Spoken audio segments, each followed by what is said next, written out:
Welcome to the AfterBurners podcast. I'm your host, Samuel Only, and this is episode 30.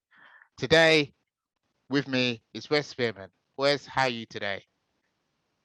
Yeah, pretty good. I mean, what a weekend I've had. What a last sort of few days of it, Oh, because brilliant. I'm still recovering from not necessarily the Grand Prix, but No Time to Die, which I saw yesterday. Still Oh, recovering from that oh, little. And oh, then I watched the highlights of the Grand Prix earlier on today. So there's a lot been going on, but a lot. yeah, I'm pretty good. How are you? I'm good, thank you. Um, for the James Bond fans out there, if you haven't watched No Time to Die, please go and watch it. Yeah, I'm not do going to go spoil see it for it. you, but please go and watch Yeah, it.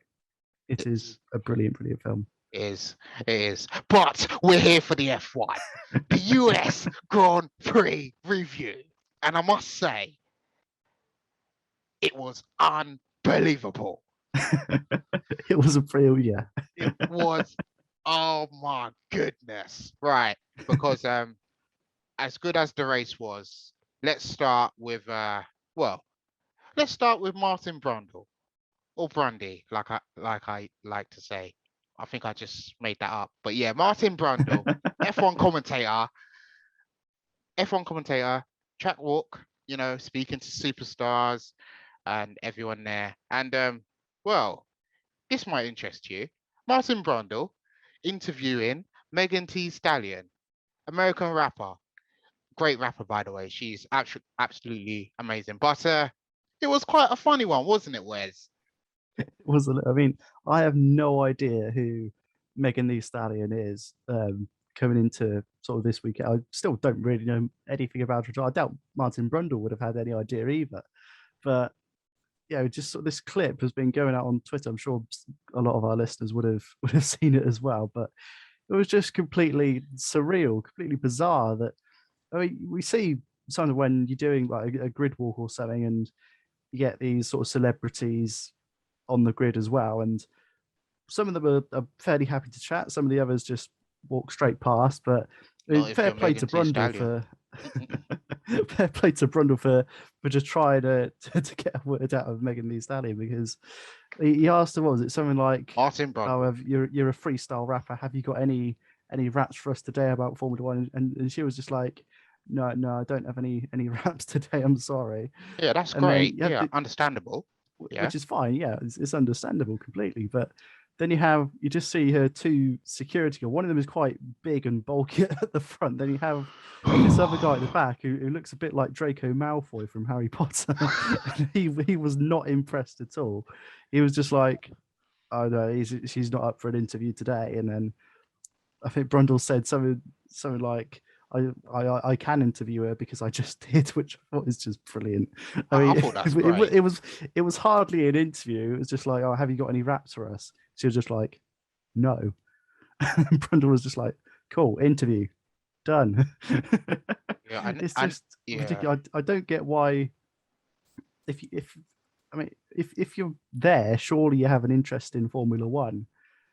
But if you don't want to talk to someone about Formula One, then why are you there? Because we saw it wasn't just Megan Thee Stallion as well. It was, I think, Ben Stiller was there. Some other actors were there as well. And he was getting right. I think I was watching the highlights back earlier, and I think he was there for the whole race weekend, from practice to the race on Sunday. And he was in the Wow. Mercedes garage as well. So I hats think he off to Ben was. I Stiller think. for I think I getting saw him involved. on Twitter with Christian Horner as well. I think. I I think think so. so. Yeah, Yeah. he was definitely around the paddock for pretty much the whole 3 days of it, or Yeah. 4 days, whatever.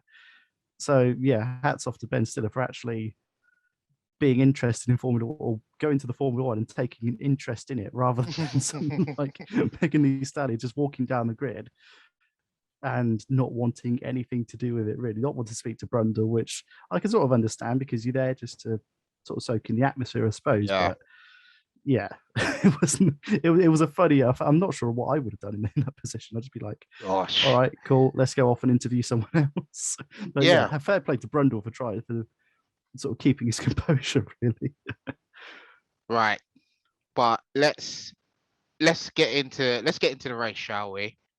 So, well, I don't know. Well, first lap, lights go out. Verstappen, Hamilton, front row. Hamilton looks to have gotten the better start. In fact, he did, really. And, well, that first lap was absolutely amazing, taking Verstappen off track, up onto the steep hill, and, well, he leads the race. And then you have to, and then behind those two, you have the battle with Daniel Ricciardo in a McLaren and Carlos Sainz in a Ferrari as well, which was absolutely great. Let me get your thoughts. It was just an incredible one of the best opening laps of the season, I think, because as you said, we had that sort of was it really a battle between Verstappen and Hamilton at turn one? Not really. Hamilton, as you say, he did have the better start and a slightly better reaction off the line. And if you start P2 at COTA, you have essentially the inside line going into turn one, which is sort of what you want.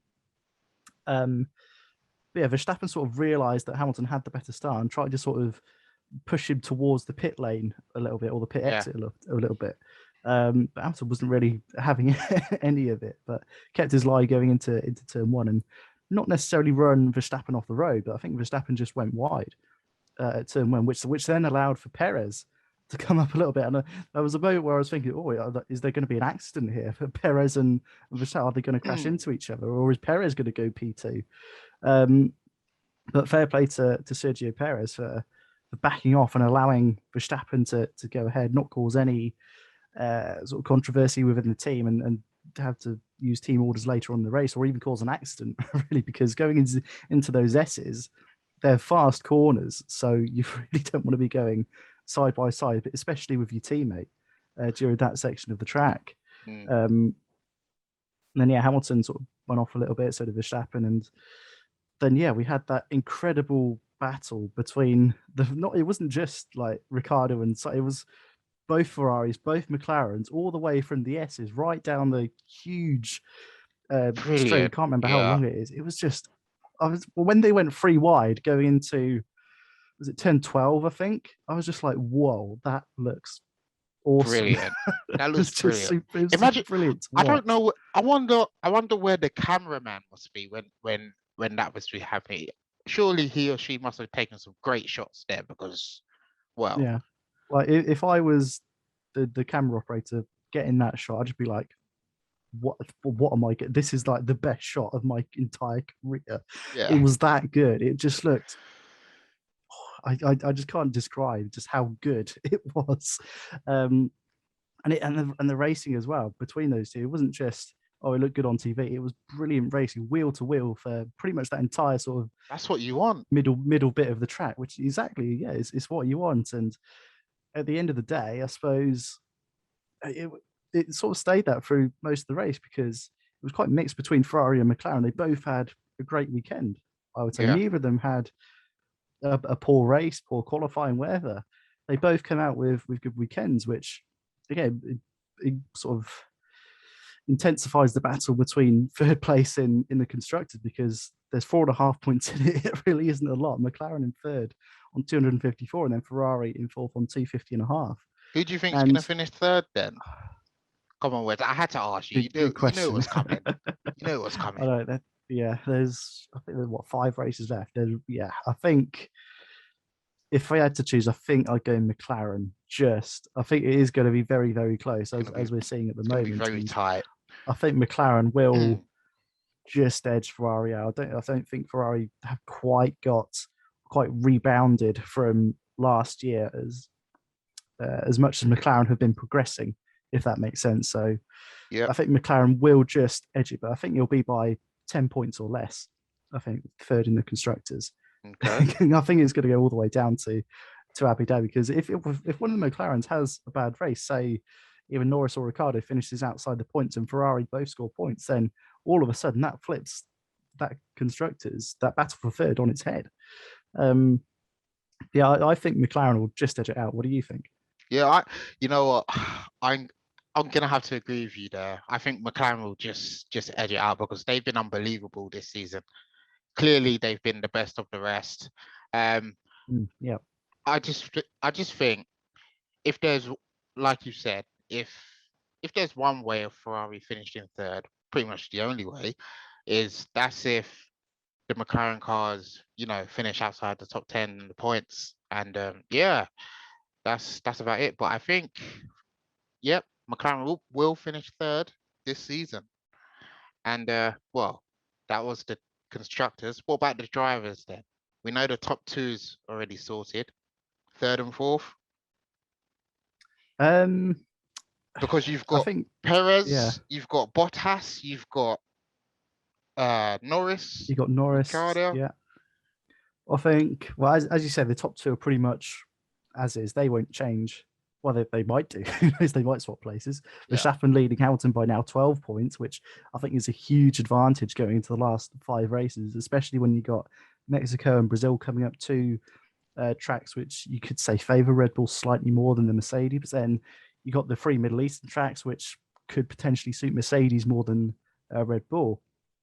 But third place, Bottas, 185 points at the moment. I think he'll quite comfortably stay in third place. I don't think Perez will be able to quite reel him in on 150 points. But it's not necessarily the battle for third, it's the battle for fourth because you got Perez on 150, then Norris in fifth with 149, 1 point behind Just Checo, 1 point. which if McLaren and Norris keep having these great results that they had at COTA and weeks before, then it's going to be very, very close. Could we get Norris in fourth place come the end of the season? Is Perez going to stay fourth? Can he sort of hold out, if you like? You got Leclerc on 128 points in sixth, and Sainz as well. Leclerc's sort of leapfrog Carlos Sainz, who was ahead, but yeah, by half a point coming into this weekend. But Leclerc's now gone back ahead of Carlos Sainz by 5.5 points. You got Ricciardo on 105, then it sort of spreads out a little bit. There's a bit of a gap to Gasly on 74,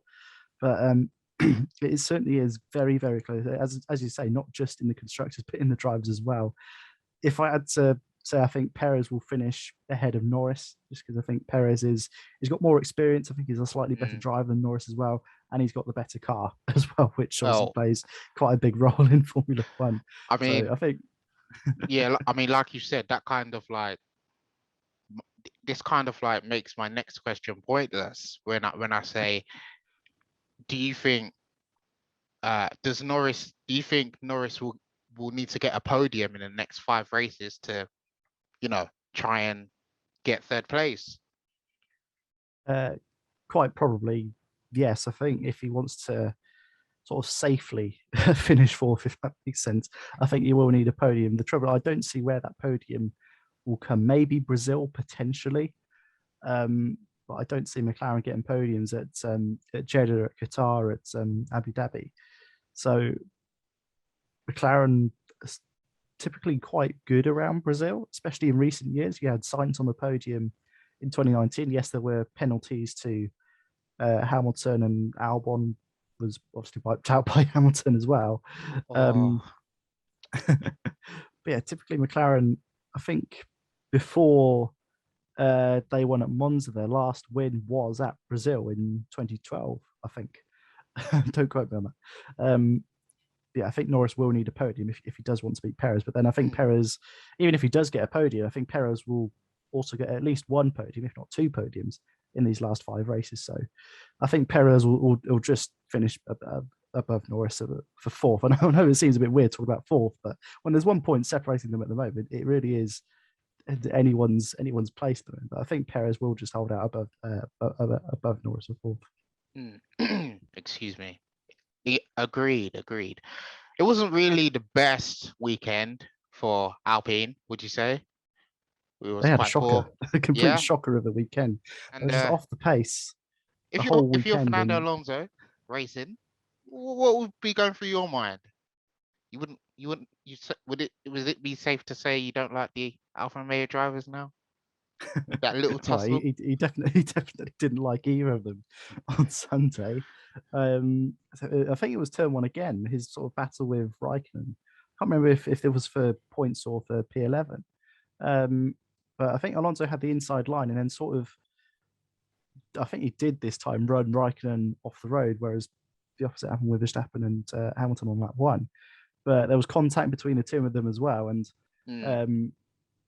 Raikkonen eventually, or I say eventually, pretty much straight away got back ahead of Alonso after that corner. And so Fernando was on the radio like, he overtook me off track. But there was no, I think the steward said no further investigation needed for that. So Alpine were all over the FIA radio, like, oh, Michael Massey, can you confirm that it's not okay to overtake off track? And then they were just like, yeah, so why did Raikkonen overtake off track and it's allowed? And Massey was just like, no, it's not okay to overtake off track. And it was just a ridiculous piece of broadcasted radio, because it was just like, what is going on here?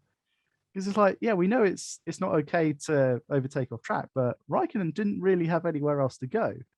I mean, yeah, he could have backed out, but these guys are arguably the two most experienced drivers on the grid. Well, Raikkonen is the most experienced driver on the grid. 40 so years not between back them out. of experience. Exactly. 40 years. Exactly. They've got a combined age of 82 years. Wow. 42 and 40 respectively. So yeah, they're hard races, both world champions as well. So yeah, they don't want to back out for each other. Then yeah, you had later on as well between Alonso and Giovinazzi in the other Alfa Romeo going down into turn 12, which is the main overtaking point of the track. Sort of left-hander after you get that massive DRS straight.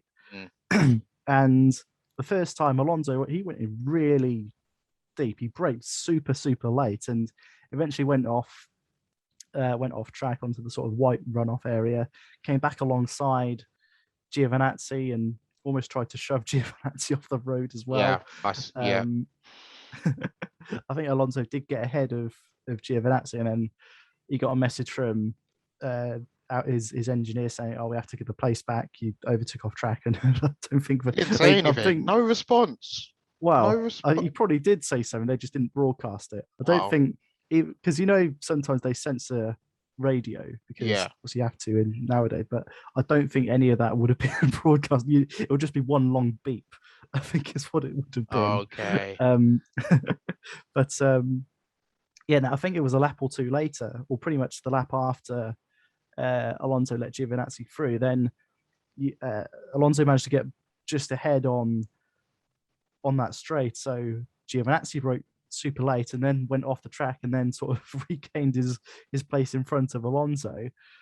And then the engineers got over to Giovinazzi saying, "Oh, you need to give the place back." So it was just like that whole battle between Alonso and Giovinazzi was essentially pointless because they both run each other off the track, or they both went off the track and then essentially overtook off track, which obviously is against the rules in Formula One. So if they both did it, then it's sort of like, what was the point in that whole battle, really? And they both ended up getting annoyed at each other for no real reason because they both went off track, both overtook off track, both had to give the positions back. But I was quite disappointed in Alonso and his sort of mentality after what happened with Raikkonen, because he went in super late. He braked super late on that first sort of overtake of Giovinazzi. And I just think that was him just getting frustrated with the fact or what happened with Raikkonen, that essentially Raikkonen being allowed to keep his position when, in my view anyway, Fernando run him off the road.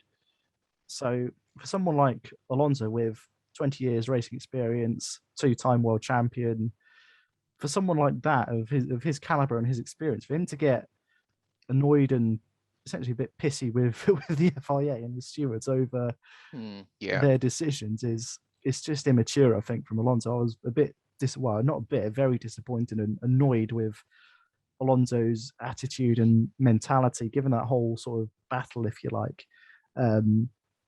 But it's just, why did he do it? I can get in the heat of the moment that you do get a bit frustrated. You think, "Oh, right, I want to overtake this Alfa Romeo just to show sort of boss sort of thing," but it didn't really work. It just didn't sit well with me, really. The way Alonso dealt with that situation, because as I say, for someone who's been racing for as long as he has, he's had this thing done to him before, you would expect, and he'd know how to manage it. So for him to just lose his composure and just get annoyed from his view, valid reason, but when you run someone off the road, then there's not really a lot they can do about it, which is what happened with Raikkonen. But yeah, it just didn't sit well with me the way Alonso sort of handled that sort of situation. Yeah, yeah, I see. And well, I wonder who finished. Well, who finished highest between Alonso, Raikkonen, and Giovinazzi then? I'm guessing it's Alonso. It wasn't because Alpine they both had a non-finish, a double non-finish Oh uh, wow, that race. Alonso and Esteban Ocon had to Ocon. retire their cars, but yeah, neither Alfa Romeo scored points. So he got Giovinazzi in 10th and Raikkonen in 13th. It Giovinazzi was a in good 10th. battle. 11th, Giovinazzi in not 10th. 10th. Blimey. 11th, not quite points for Giovinazzi. He's 12th in the oh no, I'm looking at fastest lap. I got the wrong thing. 12th fastest lap of COTA. But yeah, Giovinazzi's only got 1 point this year. Not a great year. Not a great year for Alfa Romeo at all. Really, just 7 points over the course of the season. When you think about Williams has got 23, yeah, a big help from the farcical Spa Grand Prix Yeah, where Russell yeah. got 18 for essentially qualifying second. Um, yeah, Giovinazzi just outside the points this time Yeah. round. Well, and strategy battles is always a big thing in F1, and it was again a huge factor in Austin, Texas, with Red Bull and the undercuts. Verstappen comes into the pit lane rather early, I think lap 12. I don't think the pit Something like lane that, yeah. was supposed to be open until 14 or 16, which is rather well. Anyway, he comes into the pit lanes hoping to undercut Hamilton, and well, would you say it worked? Trying to go for the longer periods? Um, I'd say it worked because at the end of the day, he won the race. But Mm. it was definitely a risk for Red Bull, given how well Hamilton can manage his tires. And we saw sort of earlier in the year at Spain in particular, when Red Bull went for that one stopper, Mercedes went for the two stopper, and eventually it paid off for Mercedes. But you had the sort of reverse of that in France, where it was Verstappen making the most of his tires towards the end of the race. But it was a risk by Red Bull to come in not just that early on the first stint, because I think the first stint they were on the mediums, the tires they qualified on. So 11 laps, they were pretty much down to the bare skeleton of the tire. But it was the second stint on the first set of hards that I think caught a few people by surprise, because he went to, I think it was about like 30 or 32, round about that sort of mark. Pitted for those second set of hards, which obviously saw him to the end of the race. But we then heard over Hamilton's radio his sort of target when he was supposed to pit was his target lap plus an extra 6 laps, try and go a bit longer in the middle stint, but then shorter on the final stint, because obviously his tires would be a lot younger, a lot fresher than Verstappen, who could have struggled, or Mercedes thought he would struggle on worn tires towards the end of the race, which, to be fair, almost happened. It certainly was quite a thrilling finish, the way the strategy between the two teams panned out. But I think it was a risk that Red Bull wanted to take, and obviously it paid off for them in the end, because as I say, Verstappen won the race, and fair play to Verstappen and Hamilton, because they finished about 40 seconds ahead of Perez in third, which Yeah. just shows how the class that they're in at the moment, and particularly this year, because I don't remember an F1 season like this for quite some time, certainly not in my lifetime. So yeah, for This is that going to be race a to come season to down, remember.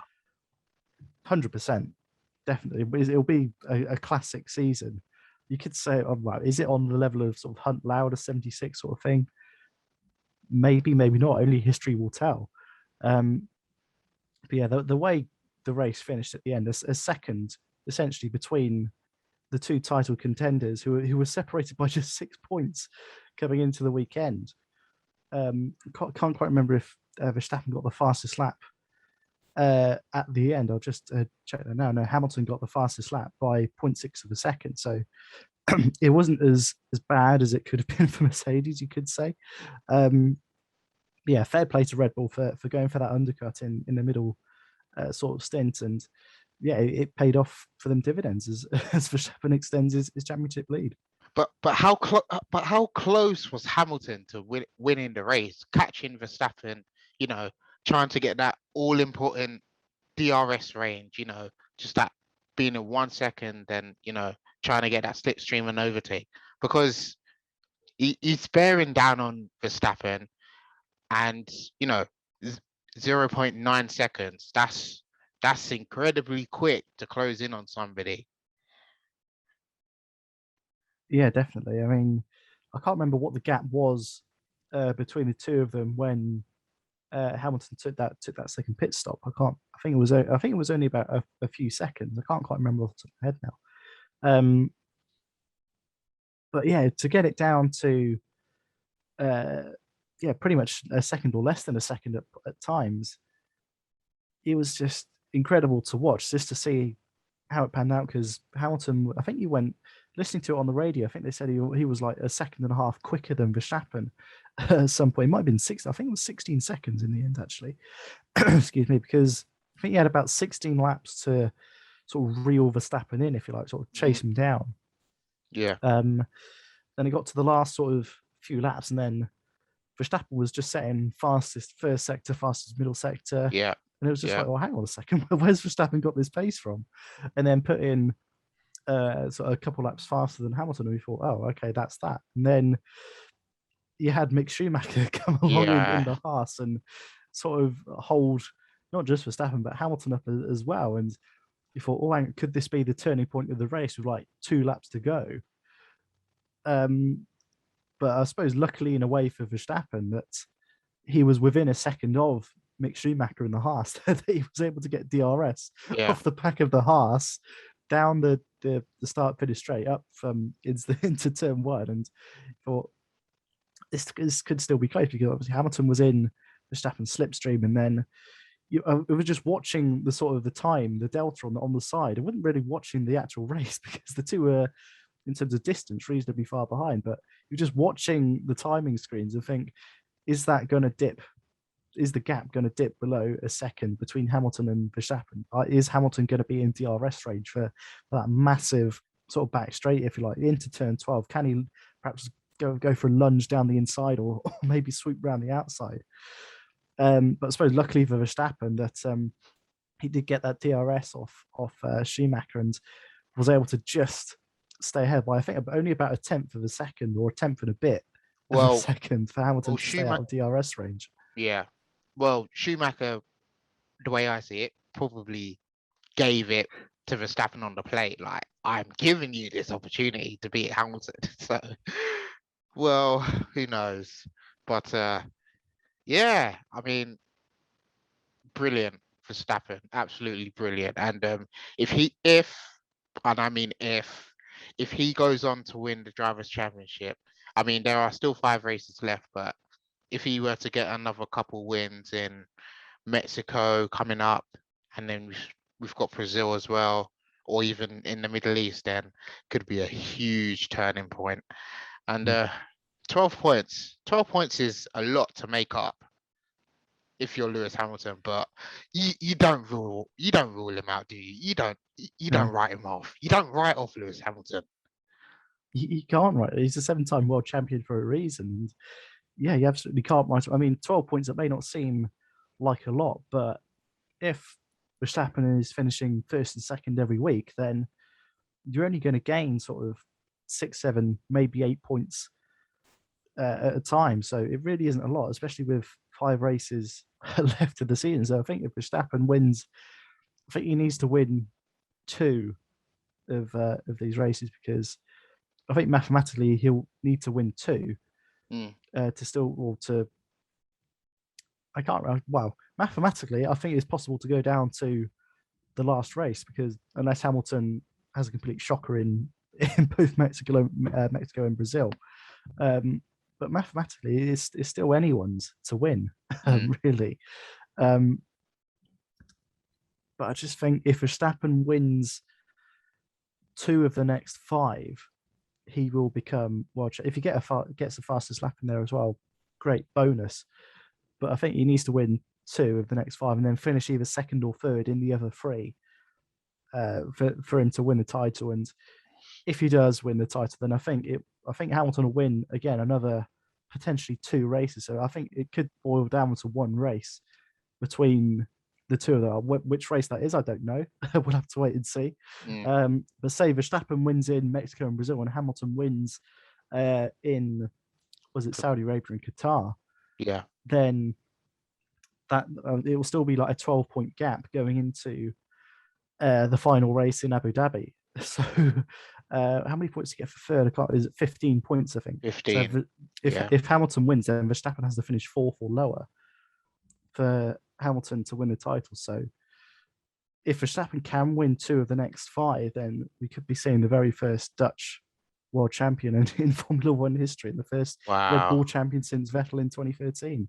And Verstappen is a man of records because he's the first driver. No, he's in fact the youngest driver ever to win a Grand Prix.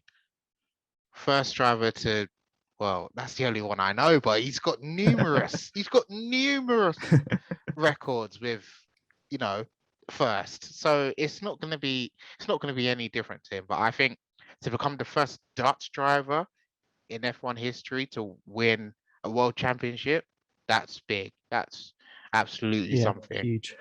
It's huge. Well, what else is there? Sebastian Vettel starting up from the back, 19th up onto the points. Great achievement. Yeah, brilliant drive.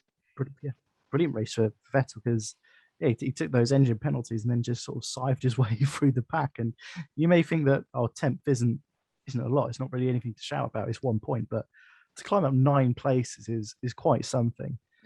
And yeah, he's got a vast amount of racing experience, but he's not been his best over the last year or 2 or even 3 years. So for him to come back and put in a performance like that, and I think it's only his 5th point scoring opportunity or 5th point scoring result this year from what I remember from the highlights. So yeah, great result for Vettel. Yeah, there is only a point at the end of the day, but it's a point that Aston Martin will happily take and pretty much solidifies them in 7th place. And I don't see them climbing to AlphaTauri, who are in 6th on 94 points.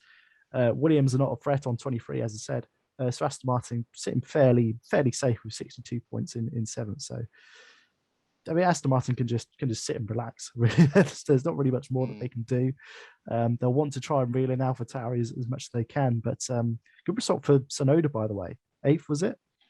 Yeah, I think in the Grand Prix 9th. 2 points for Tsunoda. His first point since his 6th place in Hungary, which was a bit of a wild race, but gives him a bit of confidence going into the last sort of 5 races of the year. And for I suppose a slightly disappointing start to his F1 career, not living up to perhaps what he would have wanted. To get a couple points behind him going into the next race in a couple of weeks' time gives him some confidence as well. Indeed, and it doesn't bring us to the end, but let's talk about celebrities and superstars that we saw on TV in during the F1 race. I mean, you can't not pick out Shaquille O'Neal. I mean, when there's a 7-foot basketball legend, giant gracing the F1 track, it's you can't not pick him out. I mean, the guy is huge. Yeah, I mean, I think I said last week where in one year, I think it was 2017, where they had this very Americanized sort of driver introduction thing where they walk out from the paddock onto the track. And then you had the sort of podium ceremony, and obviously you had Shaquille O'Neal there, Ben Stiller, Megan Thee Stallion, as was said, all these celebrities sort of around F1. I think there were over 300 fans as well attending the whole weekend, which is great for Formula One in the States. But yeah, Shaq, I mean, as you say, you can't miss him at all. And can't miss him. I think it was on the podium where it was probably most pronounced, because you had Hamilton in second, and Shaquille O'Neal was taller than Hamilton when he's on the podium. Yeah, it's not the first step of the podium, but I mean, second is still pretty a good foot off the ground. So that just shows how. I mean, he was nearly as tall as Verstappen was. Only I think there were only a few inches in it I think in terms of height between Verstappen is Shaq what? and Verstappen. Verstappen is what? 6 foot? 6 foot? Uh, Hamilton's what? I'm just having a look now, 5'9"? actually. They're probably around that. Yeah, I Yeah, think George Russell is the tallest driver at 6 foot. I want to say 6'3". that's a bit I'm not tall. quite sure. That's He's the incredibly he's tall. the tallest. He's the tall. I can't remember who's after. I think it's either Latifi or Stroll. In Latifi's terms of quite. height. I'm just trying to find. But yeah, for someone like Shaquille Verstappen, oh, this Google's not very helpful. 1.81 meters.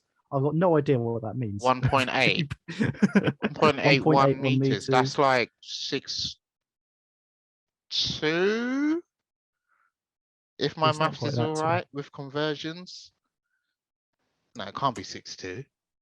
No, 1.8.1. 1.81 meters. I've got no idea what I can't. Oh, no. Conversion. That's I've got that's no idea what definitely that means 6 foot. I think in that's definitely imperial. 6 foot. Yeah. It might just be about 6 foot. George Russell is 1.85, so it probably is. Yeah, probably is round about 6'2", actually. Thinking about it, 1.8. What was that for George Russell? 1.85. That's about 6'3" ish. I'm getting, I'm I getting just Google for a confused. height calculator. Meters. This is Two bizarre. feet. Can you There we go. imagine that we're getting confused over? Right, Verstappen 1.81 is 5.9 feet. Even that's completely hopeless because that's not 5'9". It's just 5.9. They're tall, basically. They're Yeah, not the shortest people in the world. yeah. I But mean, looking at that podium with going from left to right with Hamilton second, Shaq next to him, Verstappen, and then Perez, you gotta be thinking, gosh, these are little men. These are just little men. it was yeah. Shaquille O'Neal 7'1" at 2.16 meters, so a good was 35 centimeters, so a good foot basically Yeah, taller than Verstappen, which is it's just insane, really. But it's mad. it wasn't just Shaq on the podium either. There was this massive, they called it the Longhorn car, Longhorn. I which don't think I've it ever was seen this something like it was this I don't know, sort of like cowboy inspired inspired. car that Shaq sort of drove sort of up the pit lane or the track or the grid or something Mm. before going onto the podium. I just thought this is just all very American, but it's all very cool as well. They You just they had this car with this massive sort of bull horns on the front, and it was just utterly ridiculous. And you wouldn't get something like that over here in the never. UK. I think Americans, they have a very good imaginative mind when it comes to stuff like this, because like you said, you won't see anything here in Britain, in the UK. You won't see anything like that. I'm just trying to think what could happen at the British Grand Prix. Would we have, I don't know, like this massive, those fair rides where they have the teacup spinning round? Are they Yeah, going to motorize one of yeah, them and yeah, have like Prince Charles or someone drive yeah, along yeah. to present I could to see present the that. trophies? Yeah, yeah, I could see that. Yeah. Or just someone else, or just like another sports person, like I don't know if they had like Harry Kane or someone Hmm. come over and present the trophies. It was just, yeah, I mean, fair play for Shaquille. He got right into the. I think they had Usain Bolt do it a few years ago as well, Yeah, and I he did think the sort of bolt of lightning pose. 2017. Was it 17 Yeah, or 19? I think so. Yeah, when he did, both him and Hamilton did the Yeah. lightning bolt pose on the Hmm. podium. And Yeah, that yeah, was a it's just, great I mean, moment. as much as I didn't like the sort of intro thing I think it was 2017, but this was just very cool. And the way they did it, I think it just shows that F1 has finally got a firm foothold in the States with just the Yeah, viewership of the amount of people that were there over the course of the weekend, and I'm sure the many millions more yeah. watching on TV as well. it's just great, and hopefully stuff like that can continue at COTA as we continue to race in the States. It was brilliant. Yeah, I mean, yeah, absolutely. Well, ladies and gentlemen, we've pretty much come to the end of the Afterburners podcast. I mean, we've had Megan T Stallion. I can't even get the middle name. Megan T Stallion rejecting an interview with Martin Brundle, with security pushing him away. We've had Shaquille O'Neal presenting the F1 trophy with it and riding in a huge car, and we've had Max Verstappen again, you know, cementing his position as top of the Drivers' Championship. Well, I've been your host, Samuel Oni, and this has been the Afterburners podcast. We hope you've enjoyed this episode. 5 races to go, ladies and gents. Just 5 races. Who's it going to be? Max Verstappen? Lewis Hamilton? We don't know. Wes, any last thoughts? I just can't wait for Mexico. Yeah, it seems like an age away. It's, as we're recording this, a week and a half away. Just give us the last 5 races. I say that we got a triple header coming up. Actually, we've got Mexico, Brazil, and Qatar back to back to back. Oh That's goodness, gonna be brilliant. That's gonna be great. So we'll have a lot to talk about in the coming weeks. So Starting continue off, to keep listening in. Indeed, starting off with the Day of the Dead at the Arte Romeo Juan Jose. Oh my gosh, I can't even remember the name. Manos Rodriguez, I think. Yes, that's it. Thank Mexico you. City. Yeah. Well, I've been your host, Samuel Oni, and it's a goodbye from me. Bye bye. And it's goodbye from Wes. Bye bye. And we will see you next time when we preview the Mexican Grand Prix.